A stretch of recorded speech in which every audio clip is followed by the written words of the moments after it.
के घर में एक हंडिया ही थी जिस पर उसे बहुत गर्व था। कालू, तुम मेरी हंडिया का ध्यान रखना, मैं नदी से पानी पी कर आती हूँ। इस काली कलोटी टूटी हुई हंडिया को कौन चुराएगा? इसके सिवा मेरे पास और है भी तो कुछ नहीं।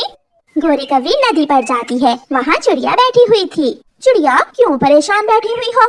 गौरी बहन, आज शाम मेरी माँ आ रही है। मैंने सोचा था माँ के लिए खिचड़ी बनाऊंगी, मगर मेरे पास दाना भी है, चावल भी है, दाल भी सब है, मगर खिचड़ी बनाने के लिए हंडिया नहीं है। हंडिया? इसमें क्या दिक्कत है? चिड़िया, तुम मेरी हंडिया ले लो। मेरे पास हंडिया है, मगर ना दाना है, ना दाल है, ना चावल, ना घी, कुछ भी तो नहीं है मेरे पास। तुम ऐसा करना, आधी खिचड़ी मुझे दे देना और मेरी हंडिया लेकर उसमें बना लो खिचड़ी। चिड़िया खुश हो जाती है और गौरी के साथ उसके घर जाती है।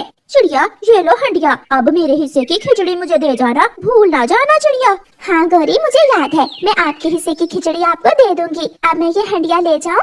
हाँ हाँ, ले जाओ। चिड़िया गौरी कवि की हंडिया अपने घर ले जाती है और उस हंडिया में अपनी माँ के लिए खिचड़ी बनाने लगती है। मम्मा, नानो कब आएंगी? जाओ और जाकर बड़े पेड़ पर बैठकर देखो नानो को। गुड़िया खुशी खुशी जाकर बड़े पेड़ पर बैठ जाती है। थोड़ी देर बाद गुड़िया की नानो भी आ जाती है। नानो, नानो, मैं यहाँ हूँ। अपनी नानो को साथ लेकर गुड़िया खुशी खुशी घर आ जाती है। माँ, कैसी है आप? सफर कैसा गुजरा आपका? मैं ठीक हूँ और सफर भी ठीक था बेटी। आप ये खिचड़ी खाए, मैंने अपने हाथों से बनाई है आपके लिए। फिर नानो अपना थैला खोलती है और एक सुंदर सी डोल गुड़िया को देती है। ये डोल बहुत सुंदर है नानो। और एक नई स्टील की हंडिया निकालकर अपनी बेटी रानो को देती है।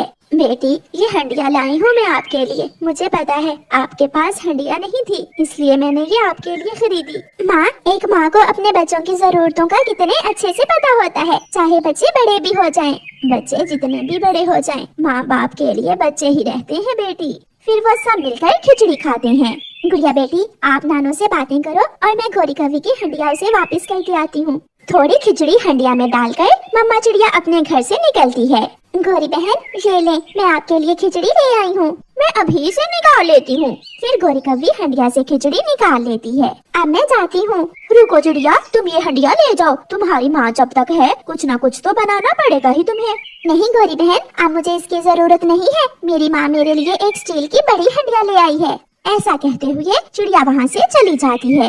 इस चिड़िया की माँ ने तो सारा काम ही गड़बड़ कर दिया। कालू, अरे कालू, ये लो खिचड़ी खा लो। कालू और गौरी दोनों खिचड़ी खाते हैं।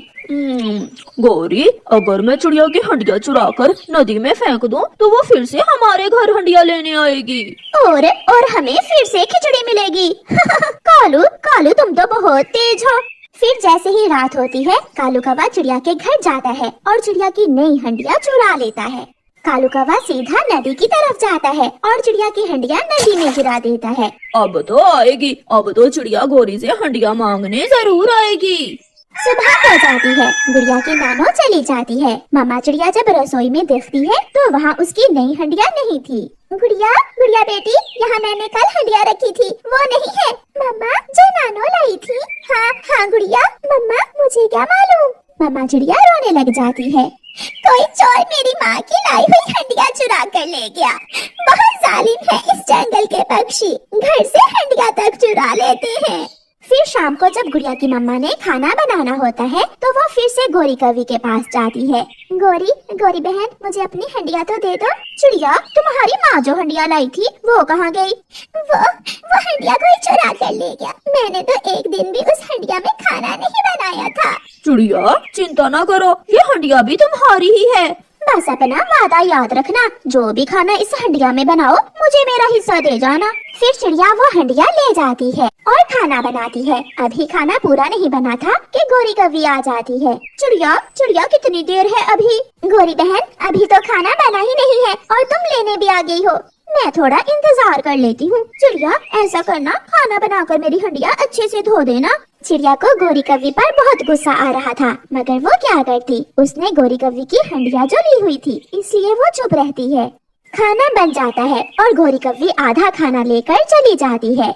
पागल चिड़िया, ये नहीं जानती कि उसकी नई हंडिया हमने ही चुराई है। चुप चुप कर जाओ कालू, कोई सुन ना ले। मुफ्त में भोजन मिल रहा है, मजे करते हैं। दूसरे दिन चिड़िया पहाड़ों की तरफ जा रही थी कि बूढ़ी फाख्ता खाना बना रही थी। चिड़िया उसके पास जाती है। माँ जी, आपने ये हंडिया कहाँ से ली है? नहीं चिड़िया बेटी, ये हंडिया नहीं है, ये तो नारियल का खोल है। मैं तो शुरू से ही इसी में खाना बनाती हूँ। ये तरीका मुझे मेरी माँ ने बताया था। ये सुनकर चिड़िया हैरान हो जाती है। क्या नारियल के खोल में भी खाना पक जाता है? तो और क्या, खुद देख लो बेटी। इसका मतलब मैं भी नारियल के खोल में ही खाना बना लूंगी। खुशी खुशी चिड़िया वहाँ से जाती है। वो रास्ते से नारियल के 2 खोल ले लेती है और घर जाकर नारियल के खोल में खाना बनाकर नया तजुर्बा करती है। वो बहुत खुश थी। मम्मा, ये तजुर्बा तो कामयाब हुआ। अब हमें गोरी आंटी को आधा खाना नहीं देना पड़ेगा। तभी वहाँ गोरी कवि आ जाती है। चिड़िया, आज का खाना कब बनेगा? गोरी बहन, मुझे मुफ्त में हंडिया मिल गई है, मगर अफसोस अब तुम्हें मुफ्त में खाना नहीं मिलेगा। लो अपनी हंडिया लो और भाग जाओ यहाँ से। मैं नारियल के खोल में खाना बना रही हूँ। क्या, नारियल के खोल में? चिड़िया, ये तो मैंने पहली बार देखा है। अब जाओ और जाकर अपनी हंडिया में अपने दाल चावल और दाना डालकर बनाओ। फिर निराश होकर गौरी कवि वहाँ से चली जाती है। प्यारे दोस्तों, इस कहानी को लाइक, अपने दोस्तों के साथ शेयर और चैनल को सब्सक्राइब करना बिल्कुल मत भूलना। आपका धन्यवाद। चिड़िया, कबूतर और कालू कौवा अपने लिए नए घर बनाने के लिए सुरक्षित जगह ढूंढ रहे थे। वो तीनों दोस्त उड़ते उड़ते दूसरे जंगल में पहुँच जाते हैं। उन्हें उस जंगल में एक पेड़ पर एक बूढ़ी फाख्ता बैठी हुई दिखाई देती है। वो तीनों दोस्त वहाँ जाते हैं। माँ जी, हम तीनों दोस्त दूसरे जंगल से आए हैं। हम यहाँ अपना अपना घर बनाना चाहते हैं। हमें कोई सुरक्षित जगह बताएं। बच्चों, आप यहाँ से उस तरफ जाएं। वहाँ नदी से थोड़ी दूर 3 पेड़ हैं, जिनके पास 3 घर बने हुए हैं। आप तीनों उन 3 घरों में से एक एक घर लेकर उसमें रह सकते हो। अब तो हमें घर बनाने की भी चिंता नहीं है, हमें घर बने बनाए ही मिल गए।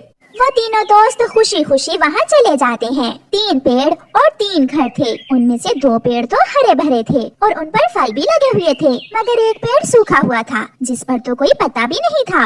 ये वाला पेड़ और ये उसके साथ वाला घर मैं लूंगा, और मैं ये वाला पेड़ और ये वाला घर लूंगा। तुम दोनों ने फलदार पेड़ लिए और मुझे ये सूखा पेड़ क्यों दे रहे हो? मैं भी फल वाला पेड़ लूंगी। नहीं नहीं, मैं तो अपना पेड़ किसी को नहीं दूंगा। फिर चिड़िया बेचारी वो सूखे पेड़ वाला घर ले लेती है। कौवा अपने पेड़ से मीठे फल तोड़ तोड़ कर खाता है। कबूतर भी अपने फल वाले पेड़ से फल खा रहा था। चिड़िया कौवे के पास जाती है। कौवे कौवे, मुझे भी कुछ फल दे दो, मुझे भूख लगी है। ना ना, ये पेड़ मेरा है और ये फल भी मेरे। मैं किसी को इस पेड़ से फल नहीं दूंगा। तुम बुरे हो, तुम मेरे दोस्त नहीं हो। चिड़िया कबूतर के पास जाती है। कबूतर कबूतर, मुझे बहुत भूख लगी है, अपने पेड़ से मुझे कुछ फल दे दो खाने के लिए। चिड़िया, इस पेड़ पर फल थोड़े हैं, तुम जाकर कौवे के पेड़ से ले लो। मुझे पता चल गया, मेरे दोनों दोस्त ही लालची हैं, मगर ऊपर वाला मेरी मदद जरूर करेगा। चिड़िया रोती हुई वापस बूढ़ी फाख्ता के पास जाती है। माँ जी, कौवे और कबूतर ने फल वाले पेड़ ले लिए हैं और मुझे सूखा पेड़ दे दिया है। वो मुझे अपने पेड़ों से फल भी नहीं खाने देते हैं। बेटी, वो पेड़ तुम्हारी परीक्षा थी। जो लालची होगा उसे नुकसान ही होगा। जाओ बेटी, जो मिला है उस पर सब्र शुक्र करो। चिड़िया बूढ़ी फाख्ता की बात मानकर वहाँ से चली जाती है। ऐसे ही दिन गुजरते गए। कौवा और कबूतर अपने अपने पेड़ों से फल खाते रहे और चिड़िया दूर दूर से दाना ढूंढ कर लाती। एक दिन चिड़िया बहुत निराश होकर अपने पेड़ के पास बैठी हुई थी कि वो पेड़ चिड़िया से कहता है, चिड़िया, मैं सूखा पेड़ नहीं हूँ, बल्कि पतझड़ के कारण मेरे पत्ते गिर गए हैं। जब बहार आएगी तो मैं तुम्हें बहुत मीठे मीठे और स्वादिष्ट फल दूंगा। सच पेड़ जी, मैं जानती थी मुझे मेरे सब्र का फल जरूर मिलेगा। फिर उस दिन के बाद चिड़िया अपने पेड़ को नदी से पानी लाकर देने लगी। देखो देखो कबूतर, चिड़िया सूखे हुए पेड़ को पानी दे रही है। अबे यार, चिड़िया पागल हो गई है, चिड़िया पागल हो गई है। कौवा और कबूतर अपने पेड़ों का ध्यान न रखते, वो अपने पेड़ों को पानी भी न देते थे। आहिस्ता आहिस्ता उनके पेड़ों से फल खत्म होने लगे और फिर एक दिन कौवे और कबूतर के पेड़ों पर फल खत्म हो जाते हैं। एक लकड़हारा उस जंगल में आता है। कौवे कौवे, मैं ये पेड़ काटना चाहता हूँ, क्या तुम मुझे इस पेड़ की लकड़ियाँ दोगे? ये पेड़ अब मेरे भी काम का नहीं रहा। अगर आप मुझे बदले में कुछ भोजन दे दें तो आप ये पेड़ काट सकते हैं। फिर लकड़हारा कौवे को कुछ दाने देता है और वो पेड़ काट कर बैलगाड़ी पर लाद कर ले जाता है। कबूतर ये सब देख रहा था। अगर वो लकड़हारा फिर से आया तो मैं मैं अपना पेड़ भी उसे दे दूंगा और मैं भी भोजन लूंगा लकड़हारे से। ना खाने की चिंता ना पीने की चिंता, बहुत आराम की जिंदगी गुजार रहा हूँ मैं। ला ला ला ला ला ला ला ला ला ला। यार कालू, थोड़ा सा दाना मुझे भी दे दो, मैं कल से भूखा हूँ, मुझे कहीं से भी दाना नहीं मिला।